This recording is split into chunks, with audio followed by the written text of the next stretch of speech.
ನಮಸ್ಕಾರ, ಚೆನ್ನಾಗಿದ್ದೀನಿ. ನೀವು ಹೇಗಿದ್ದೀರಿ? ಚೆನ್ನಾಗಿದೆ ಸರ್. ಬಜೆಟ್ ಬಗ್ಗೆ ಏನು ಸರ್ ನಿಮ್ಮ ಅಭಿಪ್ರಾಯ, ನಿಮ್ಮ ಮೊದಲ ಪ್ರತಿಕ್ರಿಯೆ? ಬಜೆಟು ಕರ್ನಾಟಕ ರಾಜ್ಯಕ್ಕೆ 4.5 ಲಕ್ಷ ಕೋಟಿ ದಾಖಲೆಯ 17ನೇ ಬಜೆಟನ್ನು ಗೌರವಾನ್ವಿತ ನಮ್ಮ ರಾಜ್ಯದ ದೊರೆ ಮುಖ್ಯಮಂತ್ರಿ ಹಾಗೂ ಹಣಕಾಸಿನ ಸಚಿವರಾದಂಥ ಸಿದ್ದರಾಮಯ್ಯವರು ಬಹುಶಃ ಅವರ 16ನೇ ಹೊರಗಿನ ಬಜೆಟನ್ನು ದಾಖಲೆಯನ್ನು ಮುರಿದು ಈ ರಾಜ್ಯದ ಅಭಿವೃದ್ಧಿಗೆ ಅವರು ಮುಂದಿಟ್ಟಿದ್ದಾರೆ. ಇದು ಶ್ಲಾಘನೀಯ, ಸ್ವಾಗತಾರ್ಹ. ಕರ್ನಾಟಕ ಜನತೆ ಇದನ್ನು ಸ್ವಾಗತಿಸುತ್ತದೆ ಅಂತೇಳಿ ಸಂದರ್ಭದಲ್ಲಿ ನಾನು ಹೇಳಲಿಕ್ಕೆ ಇಚ್ಛೆಪಡ್ತಾ ಇದ್ದೀನಿ. ಓಕೆ ಸರ್, ಈ ಬಜೆಟ್ನ ಮೂಲ ಅಂಶಗಳು ಅಥವಾ ಯಾವುದಕ್ಕೆ ಎಷ್ಟೆಷ್ಟು ಅನುದಾನ ಆಗಿದೆ ಕೊಟ್ಟಿದ್ದಾರೆ? ಬಹುಶಃ ಈ 5 ಗ್ಯಾರಂಟಿಗಳಿಗೆ ಹಣವನ್ನು ಈ ಸಂದರ್ಭದಲ್ಲಿ ಬಜೆಟಲ್ಲಿ ಹೆಚ್ಚಿಗಾಗಿ ಮೀಸಲಿಟ್ಟಿದ್ದಾರೆ. ಗೃಹಲಕ್ಷ್ಮಿಗೆ ಹತ್ತಿರ 28,608 ಕೋಟಿ ರೂಪಾಯಿಯಷ್ಟು ಹಣವನ್ನು ಮೀಸಲಿಟ್ಟಿದ್ದಾರೆ. ಗೃಹ ಜ್ಯೋತಿಗೆ 10,578 ಕೋಟಿ ರೂಪಾಯಿಯಷ್ಟು ಹಣವನ್ನು ಈ ಬಜೆಟ್ನಲ್ಲಿ ಮೀಸಲಿಟ್ಟಿದ್ದಾರೆ. ಅನ್ನಭಾಗ್ಯಕ್ಕೆ 6,200 ಕೋಟಿ ರೂಪಾಯಿಯಷ್ಟು ಅನ್ನು ಸಹ ಮೀಸಲಿಟ್ಟಿದೆ. ಬಹುಶಃ ಈ ಮೂರು ಯೋಜನೆಗಳು ಬಹಳ ಕರ್ನಾಟಕದ ಜನತೆಗೆ ಬಹಳ ಮುಖ್ಯವಾದ್ದು, ಪ್ರಾಮುಖ್ಯವಾದ್ದು. ಅದಕ್ಕೆ ಹೆಚ್ಚಿನ ಒತ್ತನ್ನು ನಮ್ಮ ಹಣಕಾಸು ಸಚಿವರು, ಮುಖ್ಯಮಂತ್ರಿಯವರು ಈ ಸಂದರ್ಭದಲ್ಲಿ ಬಜೆಟ್ನಲ್ಲಿ ಕೊಟ್ಟಿದ್ದಾರೆ. ಬಹಳ ಸ್ವಾಗತಾರ್ಹ. ಜನತೆ ಇದನ್ನು ಮೆಚ್ಚಲೇಬೇಕು. ರಾಜ್ಯದ ಜನತೆಗೆ ಇದರಲ್ಲಿ ಒಳ್ಳೆಯದಾಗುತ್ತೆ ಅಂತ ಒಂದು ಅಭಿಪ್ರಾಯವನ್ನು ಇಟ್ಕೊಂಡು ಮಾಡಿದ್ದಾರೆ. ಬಹಳ, ಯಾಕೆಂದರೆ ಈ ರೀತಿ ಬಜೆಟ್ ಕೊಡೋಕ್ಕೆ ಸಾಧ್ಯತೆಯಲ್ಲಿ ಭಾಳ ಕಡಿಮೆ ಕಾಣ್ತದೆ ಯಾರಿಗೂ. ಭಾಳ ಈ ಬಜೆಟು ಎಲ್ಲಿಯವರೆಗೆ ಇದೆ ಅಂತ ಹೇಳಿದರೆ ಸಾಲದ ಹೊರೆ ಇದೆ ಅಂತ ಹೇಳುವ ಜೊತೆಗೆ ಅದನ್ನು ಒಂದು ಬದಿಯಲ್ಲಿ ಒತ್ತು ಇಟ್ಟುಕೊಂಡು ಇಷ್ಟೊಂದು ಅನುದಾನವನ್ನು ಕೊಡುವಂಥ ಒಂದು ಪ್ರಯತ್ನವನ್ನು ರಾಜ್ಯ ಸರ್ಕಾರ, ಗೌರವಾನ್ವಿತ ಮುಖ್ಯಮಂತ್ರಿಯವರು ಮಾಡಿದ್ದಾರೆ. ಅಂದರೆ ತುಂಬ ಶ್ಲಾಘನೀಯ ಅಂತೇಳಿ ಸಂದರ್ಭ ನಾನು ಅಭಿಪ್ರಾಯ ಪಡ್ತೇನೆ. ಓಕೆ ಸರ್, ಯಾವ ಇಲಾಖೆಗೆ ಎಷ್ಟು ಬಜೆಟ್ ಮಂಡನೆ ಆಗಿದೆ ಸರ್ ಈ ಸಲ? ಸಾಮಾನ್ಯವಾಗಿ ಎಲ್ಲ ಇಲಾಖೆಗೆ ಕೊಟ್ಟಿದ್ದಾರೆ. ಮೊದಲಾಗಿ ಈ ಮಾಧ್ಯಮ ಮಕ್ಕಳಿಗೆ ಮಾಧ್ಯಮ ಆದ ಮುಖಾಂತರ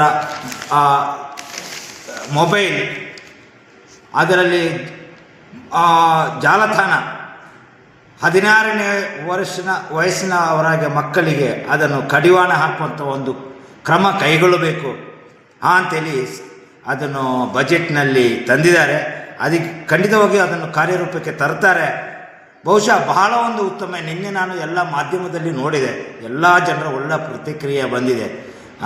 ಶಾಲಾ ಕಾಲೇಜುಗಳು, ಅದರ ಸಂಘಟನೆಗಾರರು ಅದಕ್ಕೆ ಒಳ್ಳೆಯ ಒಂದು ಅಭಿಪ್ರಾಯವನ್ನು ಕೊಟ್ಟಿದ್ದಾರೆ. ಅದೇ ರೀತಿ ಶಾಲಾ ಕಾಲೇಜುಗಳಲ್ಲಿ, ಕಾಲೇಜು ಮಟ್ಟದಲ್ಲಿ ಒಂದು ಚುನಾವಣೆ ಮಾಡಬೇಕು. ಯಾಕೆಂದರೆ ನಾನು ಮೊದಲಾಗಿ ಹೇಳ್ತಿದ್ದೆ, ಯುವ ಜನಾಂಗದಿಂದ ಮಾತ್ರ ಸಮಾಜದ ಸರ್ವಾಂಗೀಣ ಅಭಿವೃದ್ಧಿ ಸಾಧ್ಯ ಅಂತೇಳಿ. ಬಹುಶಃ ಇವತ್ತು ಯುವ ಜನಾಂಗ ಮುಂದಾಗಬೇಕಂದ್ರೆ ಇಂಥ ಒಂದು ಕಾಲೇಜುಗಳಲ್ಲಿ ಒಂದು ಶಕ್ತಿ, ಅವಕ್ಕೆ ಒಂದು ವಿದ್ಯಾರ್ಥಿಗಳ ಪೋಷಕರ ಏನೋ ಒಂದು ಸಮಸ್ಯೆಗಳನ್ನು ಕೇಳಲಿಕ್ಕೆ ಈ ಸಿಬ್ಬಂದಿ ವರ್ಗ, ಎಲ್ಲ ಆಡಳಿತ ಮಂಡಳಿ ಹಿಂಜರಿದಾಗ ಇಂಥ ನಾಯಕತ್ವದ ಅವಶ್ಯಕತೆ ಇದೆ. ಆ ನಾಯಕತ್ವದ ಮುಖಾಂತರ ಅವರ ಸಮಸ್ಯೆಗಳು, ಗೊಂದಲಗಳು, ಅವರಿಗೆ ಸಿಗುವಂಥ ನ್ಯಾಯವನ್ನು ಅವರು ಕೇಳಬಹುದು ಅಂತ ಹೇಳೋ ಉದ್ದೇಶವನ್ನು ಇಟ್ಕೊಂಡು ಒಂದು ಸಣ್ಣ ಒಟ್ಟಿನಲ್ಲಿ ಒಂದು ನಾಯಕತ್ವ ಬೆಳಿಬೇಕು. ರಾಜ್ಯದಲ್ಲಿ ಏನಾಗ್ತಾ ಇದೆ, ದೇಶದಲ್ಲಿ ಏನಾಗ್ತಾ ಇದೆ, ಸಾಮಾಜಿಕ ಸಮತೋಲನವನ್ನು ಹೆಂಗೆ ತರಬೇಕು, ಅದನ್ನು ವಿದ್ಯಾರ್ಥಿಗಳ ಮಟ್ಟದಲ್ಲಿ ಅದನ್ನು ಬೆಳೆಸಬೇಕು ಅಂತ ಹೇಳುವಂಥದ್ದು ಒಂದು ಒಳ್ಳೆಯ ಅಭಿಪ್ರಾಯವನ್ನು ಸನ್ಮಾನ್ಯ ಮುಖ್ಯಮಂತ್ರಿಯವರು ಇಟ್ಕೊಂಡು ಇಂಥ ಒಂದು ಶಾಲಾ ಕಾಲೇಜುಗಳಲ್ಲಿ ಒಂದು ವಿದ್ಯಾರ್ಥಿ ಸಂಘಟನೆ ಅಂತೇಳಿ ಮಾಡುವಂಥದ್ದನ್ನು ತಂದಿದ್ದಾರೆ. ತುಂಬ ಶ್ಲಾಘನೀಯ ಅಂತೇಳಿ ಸಂದರ್ಭ ಅಭಿಪ್ರಾಯ ಪಡ್ತಾರೆ. ಪ್ರತಿ ಜಿಲ್ಲೆಗೂ ಒಳ್ಳೆಯ ಅನುದಾನವನ್ನು ಕೊಟ್ಟಿದ್ದಾರೆ. ಶಿಕ್ಷಣಕ್ಕೆ 1,224 ಕೋಟಿಯಷ್ಟು ಹಣವನ್ನು ಕೊಟ್ಟಿದ್ದಾರೆ. ಮಹಿಳಾ ಮಕ್ಕಳ ಕಲ್ಯಾಣ ಇಲಾಖೆಗೆ 34,000 ಕೋಟಿಯಷ್ಟು ಹಣವನ್ನು ಕೊಟ್ಟಿದ್ದಾರೆ. ಗ್ರಾಮೀಣ ಅಭಿವೃದ್ಧಿಗೆ 26,000 ಹತ್ತಿರ ಕೋಟಿ ಕೊಟ್ಟಿದ್ದಾರೆ. ನಗರಾಭಿವೃದ್ಧಿ ಕೊಟ್ಟಿದ್ದಾರೆ. ಆರೋಗ್ಯಕ್ಕೂ ಹೆಚ್ಚಿನ ಅನುದಾನವನ್ನು ಕೊಟ್ಟಿದ್ದಾರೆ. ಸಮಾಜ ಕಲ್ಯಾಣ, ಲೋಕೋಪಯೋಗಿ, ಇಂಥ ಎಲ್ಲ ವಿಚಾರಕ್ಕೂ ಒಳ್ಳೆಯ ಒಂದು ಅನುದಾನವನ್ನು ಕೊಟ್ಟಿದ್ದಾರೆ. ಹಾಗೆ ಹೆಣ್ಣು ಮಕ್ಕಳ ಸಬಲೀಕರಣ, ಈಗ ಯಾವುದು ದಕ್ಷಿಣ ಕನ್ನಡ ಒಳನಾಡಿನಲ್ಲಿ ಹೆಚ್ಚಾಗಿ ಯಾವುದಕ್ಕೆ ಈ ಪ್ರವಾಸೋದ್ಯಮಕ್ಕೆ ಹೆಚ್ಚಿನ ಒತ್ತನ್ನು ಕೊಟ್ಟಿದ್ದಾರೆ, ಬಂದರುಗಳಿಗೆ ಮೀನುಗಾರಿಕೆಗಳಿಗೆ ಒತ್ತ ಕೊಟ್ಟಿದ್ದಾರೆ. ಯಾಕಂದರೆ ಎಲ್ಲ ವರ್ಗದ ಜನರನ್ನು ಒಂದು ರೀತಿಯಲ್ಲಿ ಈ ಬಜೆಟ್ನಲ್ಲಿ ಸಮತೋಲನಕ್ಕೆ ತಂದು ಯಾರಿಗೂ ತಾರತಮ್ಯ ಬಾರದೆ ಶೂನ್ಯ ಬಡ್ಡಿಯಲ್ಲಿ ಕೊಡುವಂಥದ್ದು ಸಾಲವನ್ನು ಸಹ ಕೃಷಿಕರಿಗೆ 25,000ರಿಂದ 30,000 ರೂಪಾಯಿವರೆಗೆ ಏರಿಸಿದ್ದಾರೆ. ಆದ್ದರಿಂದ ಅದನ್ನು ಮುಂದುವರಿಸಿದ್ದಾರೆ. ಆದ್ದರಿಂದ ಕೃಷಿ ಭೂಮಿಗೆ ಹೆಚ್ಚು ಖುಷ್ಕಿ ಮತ್ತು ಕೃಷಿ ಭೂಮಿಗೆ ಹೆಚ್ಚು ಹಣವನ್ನು ಹೆಚ್ಚು ವ್ಯಾಲ್ಯೂಯೇಷನನ್ನು ಕೊಡುವಂಥ ರೀತಿಯಲ್ಲಿ ಇದನ್ನು ಸರ್ಕಾರ ಇದರ ಬಜೆಟ್ನಲ್ಲಿ ತಂದಿದ್ದಾರೆ. ಹಾಗೆ ದೇಗುಲಗಳ ಅಭಿವೃದ್ಧಿ, ಅದಕ್ಕೆ ಒಂದು ಕಮಿಟಿಯನ್ನು ರಚನೆ ಮಾಡುವ ಮುಖಾಂತರ ಆ ದೇಗುಲಕ್ಕೆ ಹೆಚ್ಚಿನ ಒಂದು ಅನುದಾನವನ್ನು ಕೊಡೋದ್ರ ಮುಖಾಂತರ ಅಲ್ಲಿ ಆ ರೀತಿಯಲ್ಲಿ ಸಂಪನ್ಮೂಲವನ್ನು ಒಂದು ರೀತಿಯಲ್ಲಿ ಬೇರೆ ಕ್ರೋಢೀಕರಣ ಮಾಡುವಂಥದ್ದು.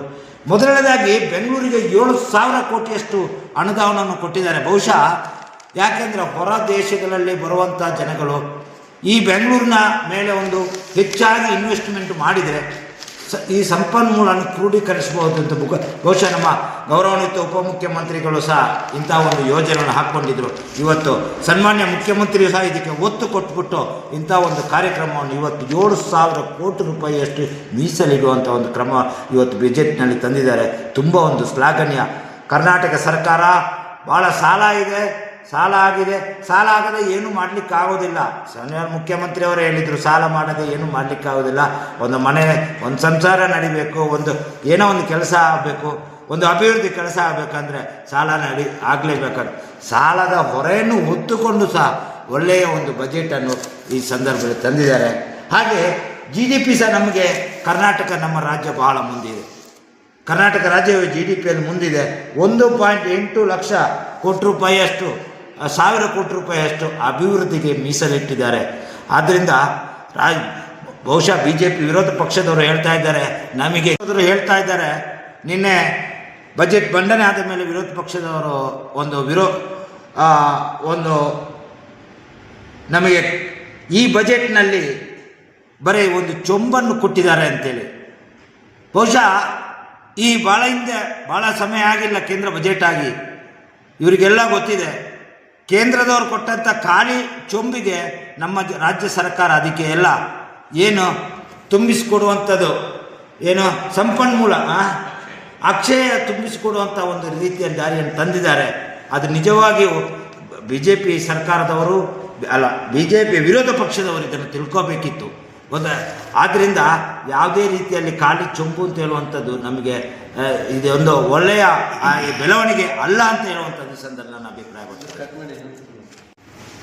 ಸರ್, ವಿರೋಧ ಪಕ್ಷಗಳು ಹೇಳುವಂತೆ ಈ ಬಜೆಟ್ ರಾಜಕೀಯ ಉದ್ದೇಶಕ್ಕೆ ಮಾಡಿದ್ದಾರೆ ಅಂತ ಹೇಳಲಾಗ್ತಿದೆ. ನೀವೇನು ಹೇಳ್ತೀರಾ ಸರ್ ಇದ್ರ ಬಗ್ಗೆ?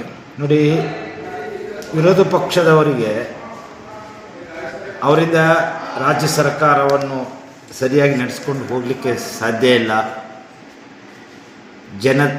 ಮನ್ನಣೆ ಪಡಲಿಕ್ಕೆ ಆಗಲಿಲ್ಲ ಅಂತ ಹೇಳೋ ಉದ್ದೇಶಕ್ಕೆ ರಾಜ್ಯದ ಜನತೆ ಕಾಂಗ್ರೆಸ್ ಪಕ್ಷಕ್ಕೆ ಅಧಿಕಾರ ಕೊಟ್ಟಿದೆ. ಕಾಂಗ್ರೆಸ್ ಪಕ್ಷ ಇವತ್ತು ಕೊಟ್ಟಂಥ ಆಶ್ವಾಸನೆಗಳು ಏನಿದೆ, ಆಮೇಲೆ ಏನು ಅಭಿವೃದ್ಧಿಗೆ ಗ್ಯಾರಂಟಿ ಯೋಜನೆಗಳು ತಂದಿದೆ, ಆ ಯೋಜನೆಗಳಿಂದ ಯಾವುದನ್ನು ಹಿಂಜರಿಯಲಿಲ್ಲ. ವಿರೋಧ ಪಕ್ಷದ ವಿರೋಧಿ ಟೀಕೆ ಟಿಪ್ಪಣಿ ಮಾಡಲಿಕ್ಕೆ.